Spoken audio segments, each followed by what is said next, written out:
Welcome back to the Suraj Podcast.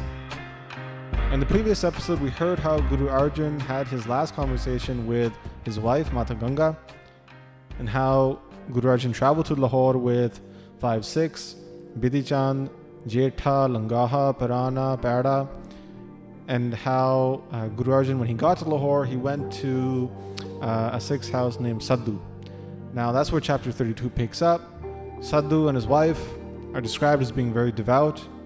They had a lot of love for Guru Arjan, and they wished and they prayed that Guru Arjan would come to their new house so they could feed, they could serve the Guru, and that the Guru could bless their new house.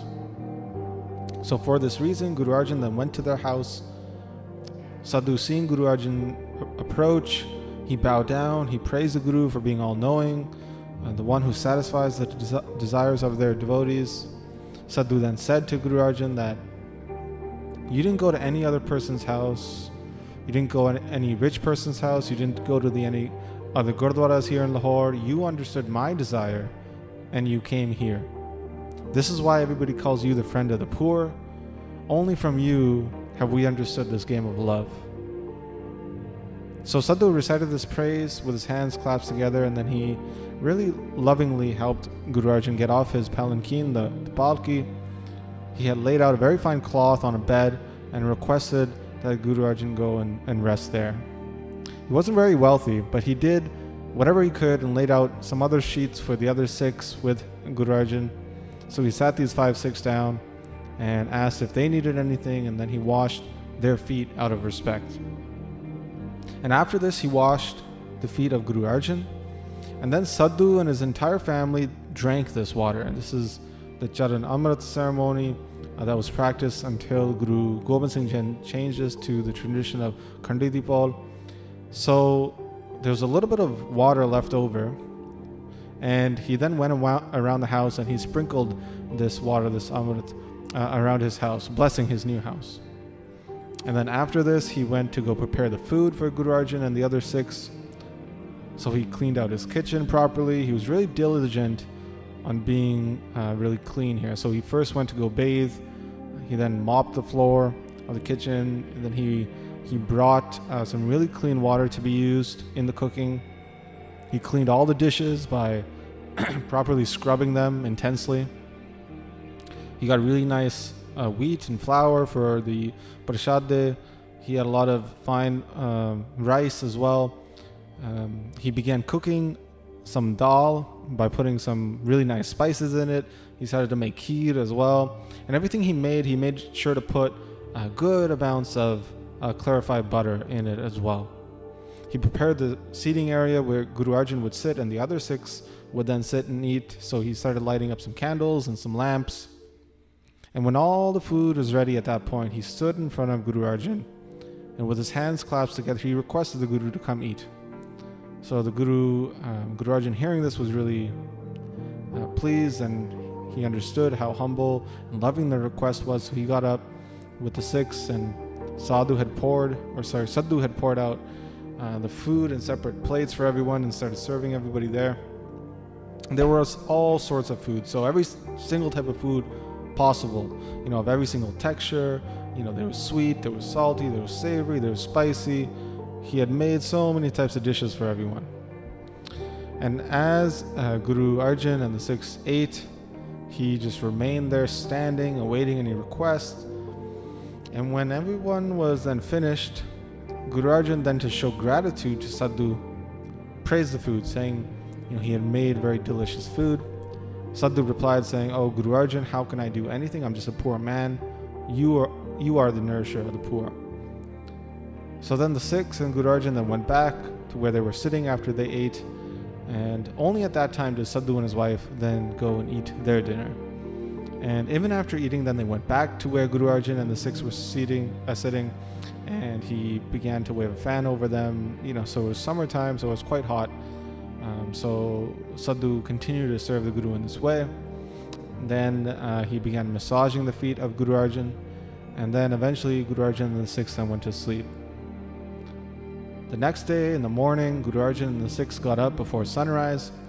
They bathed, they got ready, and then they all went into a meditation before the sun rose. So when the sun did rise, Sikh congregations from Lahore came to see Guru Arjan. They got word of this, that Guru Arjan was there now in town, and they all came bringing with them offerings. They all bowed down to the Guru, placing these offerings in front of Guru Arjan. At that point, Arthmal, as I mentioned in the previous episode, Arthmal is the grandson of Guru Amardas. He had also arrived from Govindwal.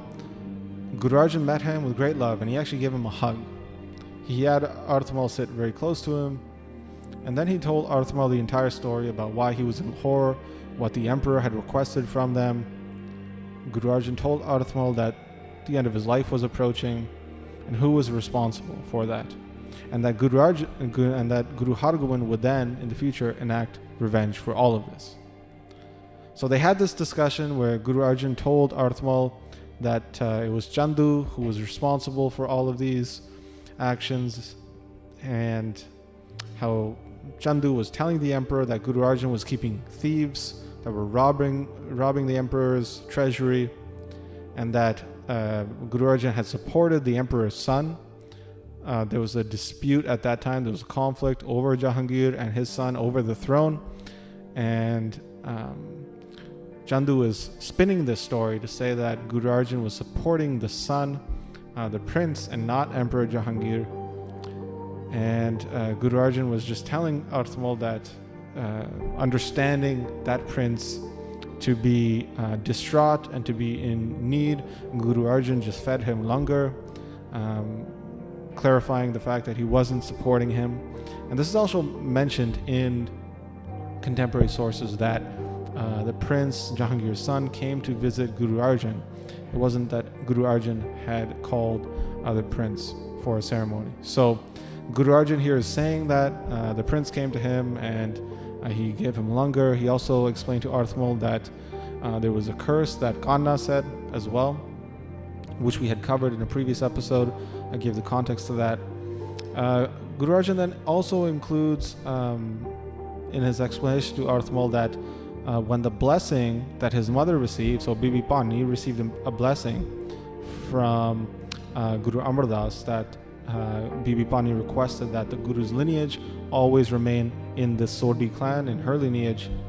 At that time, Guru Amardas told Bibi Pani that if you want this, if you're requesting this, then you must also understand that there will be great pain that comes along with this.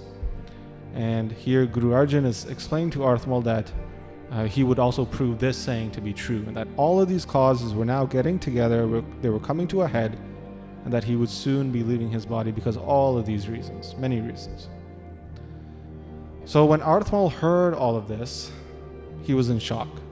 He started to cry. He replied to Guru Arjan saying, "Oh, great Guru, you are indifferent to all of this, you don't care, but seeing you brings great joy, great happiness to all of us, the entire Sikh congregation.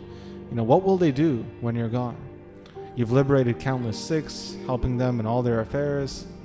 The Turks and Chandu will receive great pain for all of this that they're doing. They will think that they're doing something good. They'll be happy when they execute you, but they'll just be consuming poison. That blessing that Guru Nanak gave the Mughals, well, now that blessing will be taken back because of this heinous act.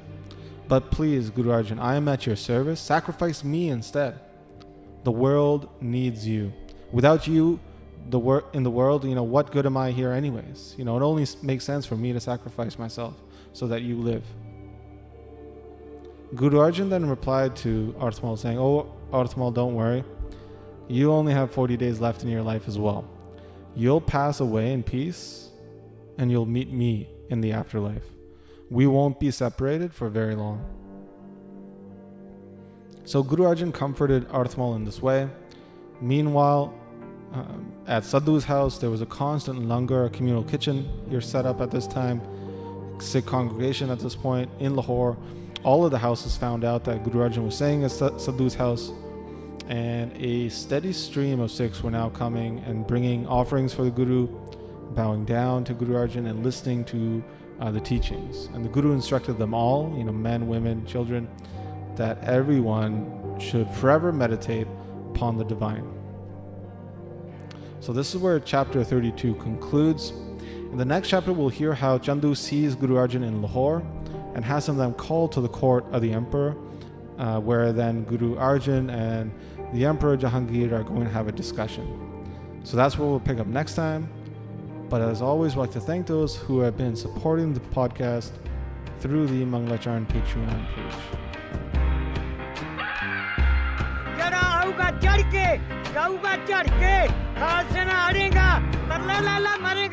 शरण परेगा ते तरेगा गज गज करा जावे गुरु अर्जन साहब के मन पावे ने हलो जावे सत श्री अकाल।